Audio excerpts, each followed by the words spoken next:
తాళి వేసిన బంధం ఎపిసోడ్ 13. ఉదయం ఆకాశమంతా మబ్బులు కమ్ముకున్నాయి. సూర్యుడు ఉదయించినా అతని వెలుగు మబ్బులు వెనకే చిక్కుకుంది. పల్లెటూరు గాలి ఈరోజు కాస్త చల్లగా ఉంది. రాత్రి కురిసిన చినుకుల వల్ల ఇంటి ముందు మట్టి వాసన మరింత మనసుకి ప్రశాంతంగా మార్చేస్తుంది. ముంగిట్లో తులసి కోట ముందు దీపం వెలిగించి చేతులు జోడించి కళ్ళు మూసుకుంది నందిని. దేవుడా, అందరూ సంతోషంగా ఉండాలి అని మౌనంగా ప్రార్థించింది. ఒక్క క్షణం ఆగింది. మళ్ళీ కళ్ళు మూసుకుని మరొక కోరిక అడిగితే తప్ప అని మనసులో అనుకుంది. ఆమె పెదవులపై చిన్న నవ్వు మెరిసింది. అర్జున్ గారు ఎప్పుడు ఇలా నవ్వుతూ ఉండాలి అంతే.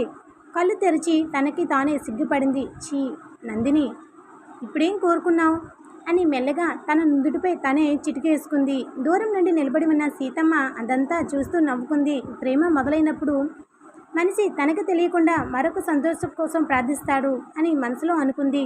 అదే సమయంలో పట్టణంలో చిన్న అపార్ట్మెంట్లో కిటికీ తెరలు పూర్తిగా మూసి ఉన్నాయి. గదిలో లైట్ కూడా వేయలేదు. ల్యాప్టాప్ ముందు కార్తిక్ ఒంటరిగా కూర్చుని ఉన్నాడు. టేబుల్ మీద నిన్న ఆ వ్యక్తి ఇచ్చిన పెన్ డ్రైవ్. అతని వేళ్ళు దాన్ని ఎత్తుకోవడానికి కూడా కాసేపు వెనుకాడాయి. ఇందులో నిజంగానే నా జీవితాన్ని మార్చి నిజం ఉందా అని తనలో తానే అనుకున్నాడు. లోతుగా శ్వాస తీసుకున్నాడు. పెన్ డ్రైవ్ ల్యాప్టాప్కి పెట్టాడు. స్క్రీన్ మీద ఒక వీడియో ఫైల్ కనిపించింది. వెడ్డింగ్ ఒరిజినల్ MP4 అని. అతని గుండె ఒక్కసారిగా వేగంగా కొట్టుకుంది. మౌస్ మీద ఉన్న చెయ్యి కొద్దిగా వణికింది. క్లిక్ చేశాడు దాని మీద. వీడియో ప్రారంభమయ్యింది. మొదట పెళ్లి మండపం, బంధువుల నవ్వులు, నాదస్వరాలు, పూలతో అలంకరించిన వేడుక అన్నీ సాధారణంగా ఉన్నాయి. కార్తీక్ శ్రద్ధగా చూస్తున్నాడు. వీడియో ఒక్కసారిగా జూమ్ అయ్యింది. అందులో తాళి పట్టుకున్న అర్జున్, పక్కనే పురోహితుడు. అప్పుడే వీడియో ఆగిపోయింది. స్క్రీన్ నల్లగా మారిపోయింది. ఏంటిది అని కార్తీక్ ఆశ్చర్యపోయాడు. కొన్ని సెకండ్ల తర్వాత స్క్రీన్ మీద తెల్లని అక్షరాలు కనిపించాయి. నిజం మొత్తం చూడాలంటే నన్ను కలువు. దాని కింద ఒక అడ్రస్. కార్తీక్ ఒక్కసారిగా కుర్చీలో నుంచి లేచాడు. ఇది ఎవరి ఆట అని కార్తీక్ కోపంగా ల్యాప్టాప్ మూసేశాడు. కానీ అతని మనసు మాత్రం చెప్పింది ఆ అడ్రస్కి వెళ్ళాల్సిందే. పల్లెటూరులో అర్జున్ కారు నెమ్మదిగా ఇంటి ముందు ఆగింది. ఈసారి అతను ఒక్కడే రాలేదు. కారులో నుండి పెద్ద పెద్ద ఫైళ్ళు, కొన్ని బ్యాగులు తీస్తున్నాడు. అది చూసిన నందిని గుమ్మం దగ్గరికి వచ్చింది. ఏంటి ఇవన్నీ? అర్జున్ నవ్వాడు. ఆఫీస్ పని. ఇంకా చాలా ఉన్నాయి. నేను హెల్ప్ చేయనా అని అడిగింది. అర్జున్ కాసేపు ఆమె వైపు చూసి చేయగలవా అన్నాడు. ఎందుకు చేయలేను అని చిన్నగా కనుబొమ్మ ఎత్తింది. సరే అని ఒక ఫైల్ ఆమె చేతిలో పెట్టాడు. జాగ్రత్త, ఇందులో చాలా ముఖ్యమైన పేపర్లు ఉన్నాయి. నందిని రెండు చేతులతో ఆ ఫైల్ను జాగ్రత్తగా పట్టుకుంది. ఇంత నమ్మకమా నా మీద అని చిరునవ్వుతో అడిగింది. అర్జున్ దానికి సమాధానం చెప్పలేదు. కానీ ఆమె చేతిలోని ఫైల్ జారిపోకుండా తన చేయి కింద చేయి ఉంచి నెమ్మదిగా ఇంట్లోకి నడిచాడు. చిన్నగా, జాగ్రత్త. నందిని గమనించింది. నన్ను నమ్ముతున్నారా లేక నాకు ఏమీ కాకూడదని అనుకుంటున్నారా? ఆ ప్రశ్నకు సమాధానం దొరకలేదు. కానీ మనసు మాత్రం ఆ చిన్న క్షణాన్ని మళ్ళీ మళ్ళీ గుర్తు చేసుకుంటుంది. హాల్లో రవి అప్పటికే కూర్చుని ఉన్నాడు. అర్జున్ని చూసి రా అన్నాడు. కానీ ఈసారి అతని ముఖంలో సరదా లేదు. సీరియస్గా ఉన్నాడు. అది అర్జున్ గమనించాడు. ఏమైంది అని మెల్లగా అడిగాడు. రవి వెంటనే సమాధానం చెప్పలేదు. నందిని లోపలికి వెళ్లే వరకు ఆగాడు. ఆమె కనిపించకుండా పోయాక అర్జున్ చేతిలో ఒక చిన్న కవర్ ఇచ్చాడు. ఇదేమిటి? నువ్వే చూడు. అర్జున్ కవర్ తెరిచాడు. అందులో ఒక ఫోటో చూసిన క్షణంలో అతని ముఖం ఒక్కసారిగా మారిపోయింది. అతని చేతిలో ఫోటోని స్వల్పంగా వణికింది. రవి మెల్లగా అడిగాడు. గుర్తుపట్టావా? అర్జున్ పెదవులు కదిలాయి. ఇది ఇక్కడికి ఎలా వచ్చింది? హాల్లో అర్జున్ చేతిలో ఉన్న ఫోటోను మళ్ళీ మళ్ళీ చూస్తూనే ఉన్నాడు. అతని కళ్ళల్లో ఆశ్చర్యంలో కలిసిన భయం. ముఖంలో మాత్రం బయటపడకుండా దాచుకునే ప్రయత్నం. రవి మెల్లగా అడిగాడు. గుర్తొచ్చిందా? అర్జున్ లోతుగా ఊపిరి పీల్చుకున్నాడు. ఈ ఫోటో నా దగ్గర ఉండాల్సింది. ఇది బయటికి ఎలా వచ్చింది? రవి కూడా అదే ఆలోచిస్తున్నాడు. అందుకే నేను కూడా షాక్ అయ్యాను. ఉదయం ఎవరో మా ఆఫీస్ గేట్ దగ్గర ఈ కవర్ పెట్టి వెళ్ళిపోయారు. పేరు లేదు, అడ్రస్ లేదు, కేవలం నీ పేరే ఉంది. అర్జున్ ఫోటో వెనక్కి తిప్పి చూశాడు. వెనుక పెన్నుతో ఒక వాక్యం రాసి ఉంది. నిజాన్ని ఎంత దాచినా ఒకరోజు వెలుగులోకి వస్తుంది. అర్జున్ కళ్ళల్లో ఒక్క క్షణం ఆందోళన మెలిసింది. అదే సమయంలో వంటగదిలో నందిని జ్యూస్ తయారు చేస్తుంది. అయితే హాల్లో మాట్లాడుతున్న మాటలు స్పష్టంగా వినిపించకపోయినా నిజం, ఫోటో దాచడం అనే పదాలు మాత్రం ఆమె చెవుల్లో పడ్డాయి. గ్లాసులో జ్యూస్ పోస్తూ ఒక క్షణం ఆగిపోయింది. ఏ నిజం? అర్జున్ గారికి ఏమైనా సమస్య వచ్చిందా? మనసులో ప్రశ్నలతో నిండిపోయింది. కానీ ఆమె మనసు ఇంకొక మాట కూడా చెప్పింది. ఆయనకు ఇష్టం లేకపోతే అడగకూడదు. ఆ ఆలోచనతోనే జ్యూస్ గ్లాస్ తీసుకుని హాల్ వైపు నడిచింది. రవి వెంటనే మాట మార్చేశాడు. వదినా, ఇంత త్వరగా జ్యూస్ కూడా అయిపోయిందా? నందిని చిన్నగా నవ్వింది. మీ ఇద్దరు మాట్లాడుకుంటున్నారు కదా, మధ్యలో టీ కోసం ఎదురు చూడకూడదన్నా అనుకున్నాను. రవి అందుకే నవ్వాడు. మా వదిన ఎంత కేరింగో తెలుసా? అర్జున్ మాత్రం నందిని వైపు చూసి థ్యాంక్ యూ అని మెల్లిగా అన్నాడు. ఒక్క మాట నందిని మనసులో ఎక్కడో తాకింది. ఇంత చిన్న విషయానికి కూడా ధన్యవాదాలు చెప్తారా? అతని మనసులోనే ఆమె నవ్వుకుంది. సాయంత్రం వాన చినుకులు మొదలయ్యాయి. ఇంటి ముందు వరండాలో సీతమ్మ చాప మీద కూర్చుని మొక్కజొన్న గింజలు వలుస్తుంది. నందిని పక్కనే కూర్చుని మల్లెపూలు కడుతోంది.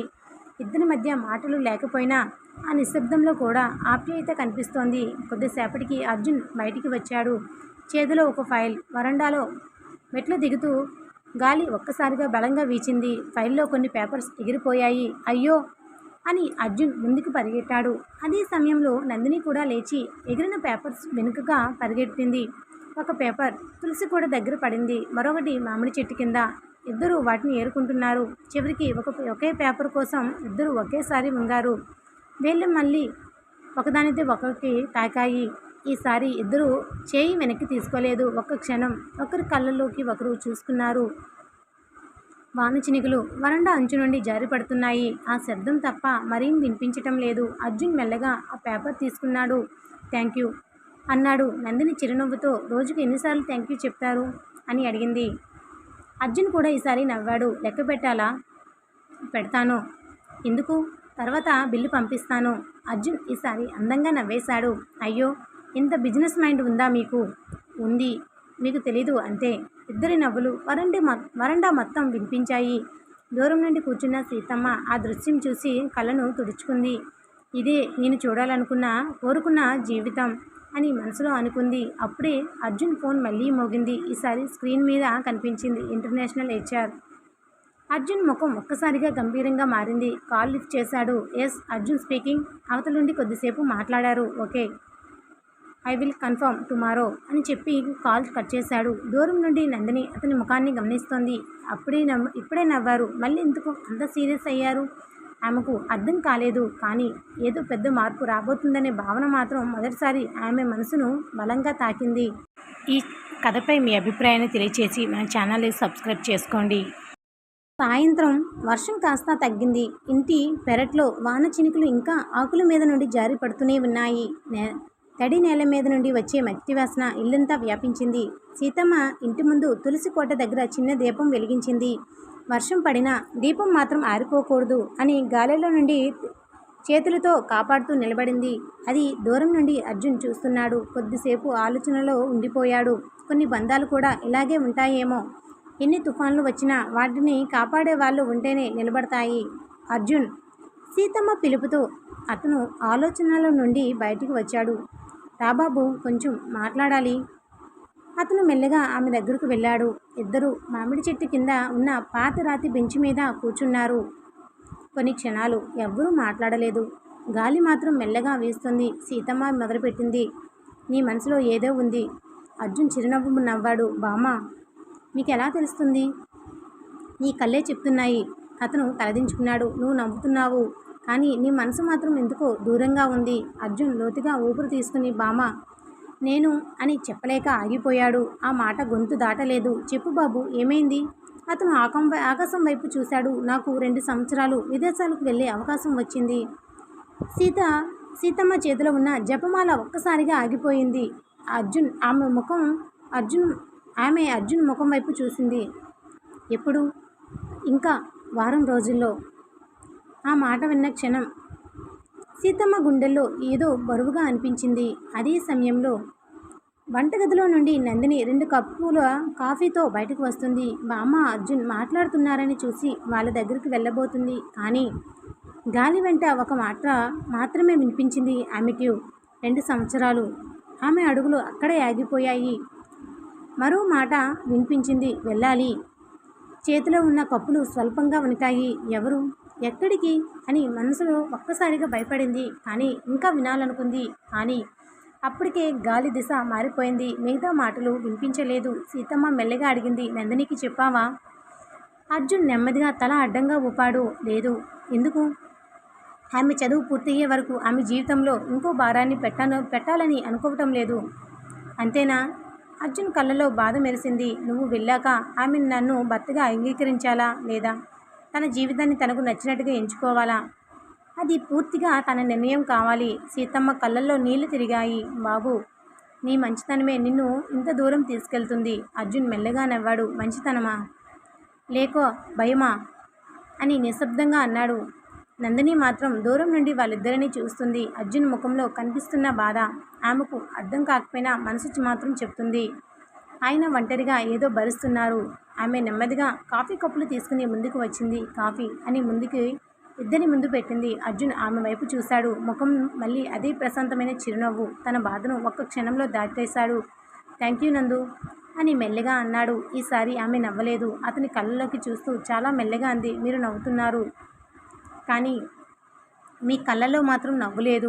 ఆ మాట విన్న క్షణం అర్జున్ చేతిలో ఉన్న కప్పులు కదలకుండా ఆగిపోయింది. సీతమ్మ ఆశ్చర్యంగా నందిని వైపు చూసింది. కొన్ని క్షణాలు అక్కడ నిశ్శబ్దం మాత్రమే. అర్జున్ మెల్లగా నవ్వే ప్రయత్నం చేశాడు. నువ్వు చాలా గమనిస్తావు నందు. నందు చిన్నగా తల ఊపింది. ఆ మాటకు మనకు ఇష్టమైన వాళ్ళలో చిన్న మార్పు వచ్చినా అది మనకి కనిపిస్తుంది. ఆ మాట అర్జున్ గుండెను తాకింది. అతను సమాధానం చెప్పలేక కాఫీ కప్పునే చూస్తూ ఉండిపోయాడు. అదే రాత్రి పట్టణం. ఆ చిరునామా ముందు కార్తీక్ నిలబడి ఉన్నాడు. పాత ఇల్లు. చుట్టూ నిశ్శబ్దం. తలుపు నెమ్మదిగా తెరుచుకుంది. లోపల నుండి తెల్ల జుట్టు ఉన్న ఒక వృద్ధుడు బయటికి వచ్చాడు. నువ్వేనా కార్తీక్? అవును. లోపలికి రా బాబు. కార్తీక్ లోపలికి అడుగుపెట్టాడు. గోడపైన పెళ్లి ఫోటోలు, పాత ఆల్బమ్లు, ఒక మూలలో సీసీటీవీ హార్డ్ డిస్క్. ఆ వృద్ధుడు దాన్ని చూపిస్తూ అన్నాడు, నువ్వు వెతుకుతున్న నిజం ఆ రోజు మండపంలోనే కాదు, అంతకు ముందు రోజు మొదలైంది. కార్తీక్ ఆశ్చర్యంతో అతని వైపు చూశాడు. ఏమంటున్నారు? వృద్ధుడు ఒక పాత మెమరీ కార్డ్ అతని చేతిలో పెట్టాడు. ఇందులో ఉన్న వీడియో చూశాక అర్జున్ గురించి నీ అభిప్రాయం పూర్తిగా మారిపోతుంది. ఆ మాటకు కార్తీక్ చేతులు వణికాయి. అతను మెమరీ కార్డ్ని గట్టిగా పట్టుకున్నాడు. రాత్రి ఇంట్లో అందరూ నిద్రపోయారు. బయట మాత్రం చిరుజల్లులు ఇంకా పడుతూ ఉన్నాయి. వరండాలో చెక్క ఉయ్యలపై అర్జున్ ఒంటరిగా కూర్చున్నాడు. అతని చేతిలో ఒక తెల్లని కవర్. ఆ కవర్ మీద పెద్ద పెద్ద అక్షరాలతో అపాయింట్మెంట్ కన్ఫర్మేషన్ అని రాసి ఉంది. అతను మెల్లగా కవర్ తెరిచాడు. లోపల ఉన్న లెటర్ను మరోసారి చదివాడు. You are required to report to our London office within 7 days. ఆ లెటర్ను చూస్తూ అతను కళ్ళు మూసుకున్నాడు. ఇది సరైన నిర్ణయం అని తనకి తానే చెప్పుకున్నాడు. అప్పుడే వెనుక నుండి అడుగుల శబ్దం వినిపించింది. అర్జున్ గారు. ఆ స్వరం వినగానే అతనే వెంటనే ఆ లెటర్ను మడిచి జోబులో పెట్టుకున్నాడు. తిరిగి చూశాడు. నందిని చేతిలో వేడి పాల గ్లాస్తో నిలబడి ఉంది. ఇంకా పడుకోలేదా అని అడిగింది. నిద్ర రాలేదు అని అర్జున్ అన్నాడు. నందిని మెల్లగా అతని పక్కనే కూర్చుంది. బామ్మ చెప్పింది, మీకు రాత్రులు నిద్ర రాకపోతే పాలు తాగితే బాగా నిద్ర పడుతుందని అని గ్లాస్ అతని చేతిలో పెట్టింది. అర్జున్ చిన్నగా నవ్వాడు. బామ్మ నిన్ను పంపించిందా? లేదు, నేనే వచ్చాను. ఆ సమాధానం విన్నాక అర్జున్ కొద్దిసేపు ఆమెని చూస్తూ ఉండిపోయాడు. ఇద్దరి మధ్య మళ్ళీ మౌనం. దూరం వాన శబ్దం మాత్రమే వినిపిస్తుంది. కొద్దిసేపటి తర్వాత నందినినే మాట్లాడింది. ఒకటి అడుగు. ఈ మధ్య మీరు ఏదో దాస్తున్నారు. అర్జున్ ఆశ్చర్యంగా ఆమె వైపు చూశాడు. అలా ఎలా ఎందుకు అనిపించింది? మీ నవ్వు మారిపోయింది. మాటలు తగ్గిపోయాయి. కానీ నన్ను చూసినప్పుడల్లా బలవంతంగా నవ్వుతున్నట్టు నాకు అనిపిస్తుంది. అర్జున్ గుండె ఒక్కసారిగా భారం అయింది. ఇంత బాగా నన్ను చదువుతుందా అని మనసులో అనుకున్నాడు. అతను సమాధానం చెప్తుండగా జేబులో ఉన్న ఫోన్ వైబ్రేట్ అయింది. స్క్రీన్ పైన ఇంటర్నేషనల్ హెచ్ఆర్ అని కనిపించింది. నందిని చూడకముందే అతను వెంటనే ఫోన్ సైలెంట్ చేసి జేబులో పెట్టుకున్నాడు. ఎత్తరా అని నందిని అడిగింది. తర్వాత మాట్లాడతాను అన్నాడు. నందిని ఇంకా ఏమీ అడగలేదు. లేచి వెళ్ళబోతూ ఒక్కసారిగా ఆగింది. వెనక్కి తిరిగి అర్జున్ గారు, చెప్పు, ఏం మీకు ఏ కష్టం వచ్చినా ఒంటరిగా భరించకండి. నాతో చెప్పండి. మీ బాధను తగ్గించలేకపోయినా మీ మాటలు మాత్రం వింటాను అని చెప్పి నెమ్మదిగా లోపలికి వెళ్ళిపోయింది. ఆమె వెళ్ళిపోయాక అర్జున్ కళ్ళల్లో నీళ్లు మెరిశాయి. అందుకే ఇప్పుడు నీకు దూరం కావాలి నందు, లేకపోతే నువ్వు నన్ను వదిలి ముందుకు వెళ్ళలేవు అని మనసులోనే అనుకున్నాడు. అప్పుడే దూరం నుండి నిలబడి ఉన్న సీతమ్మ అర్జున్ చెప్పిన మాటలు విని దిగ్భ్రాంతిగా నిలిచిపోయింది. దూరం కావాలా? ఎందుకు బాబు అని మనసులో ఆమె పదే పదే వేదనతో నిండిపోయింది. కానీ అర్జున్కి తెలియదు తన రహస్యం ఇది రహస్యం కాదని. అసలు రహస్యం ఏంటి? మీరేమైనా గెస్ చేయగలిగితే కామెంట్ చేయండి.